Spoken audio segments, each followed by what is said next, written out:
मित्रों, जैसा हम जानते हैं कि सतलुज यमुना लिंक नहर ये एक विषय सुप्रीम कोर्ट में वर्षों से पेंडिंग है और उसमें लगातार पिछले दिनों में कई हियरिंग हुई है सुप्रीम कोर्ट में। अभी भी जो लास्ट हियरिंग हुई थी उसके अंदर फिर सुप्रीम कोर्ट ने ये कहा है कि एमिकेबली कोई रास्ता निकालने के लिए केंद्र सरकार पहल करे।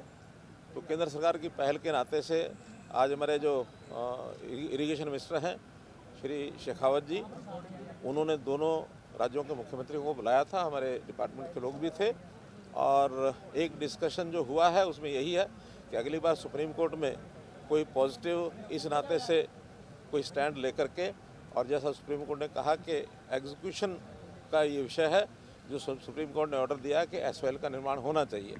तो वर्तमान में जो स्थिति है उसका एफिडेविट पंजाब सरकार, केंद्र सरकार, हमने तो अपनी एक अपील की हुई है। हमने तो कहा कि इसको एसवाईएल को नहर को बनाना ही चाहिए। तो अगली बार पॉजिटिवली कोई ना कोई सोच विचार करके और एफिडेविट दें, ऐसा एक विषय आया है। और कुल मिलाकर के डिस्कशन जो है एमिकेबली हुआ है, उसमें किसी प्रकार का कोई तनाव नहीं था। अगर मैं एक पंक्ति में कहूँ तो बात बड़े मनोहर माहौल में हुई, लेकिन अभी मान है कि मान नहीं रहे हैं।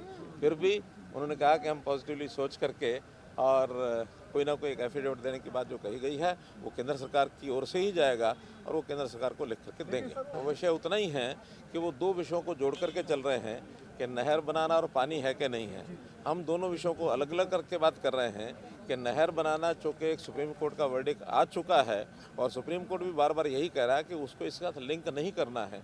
पानी जितना है, जो फैसला हुआ है उसके हिसाब से प्रो रेटा ही पानी जो मिलेगा। अभी 1.11 MF जो पानी पूरा होने के बाद भी वो हरियाणा को नहीं मिल पा रहा, लेकिन पानी कम है, उस नाते से प्रोरेटा हमको मिलता है। पानी पूरा हो जाए तो भी प्रोरेटा मिलने के लिए नहर की आवश्यकता है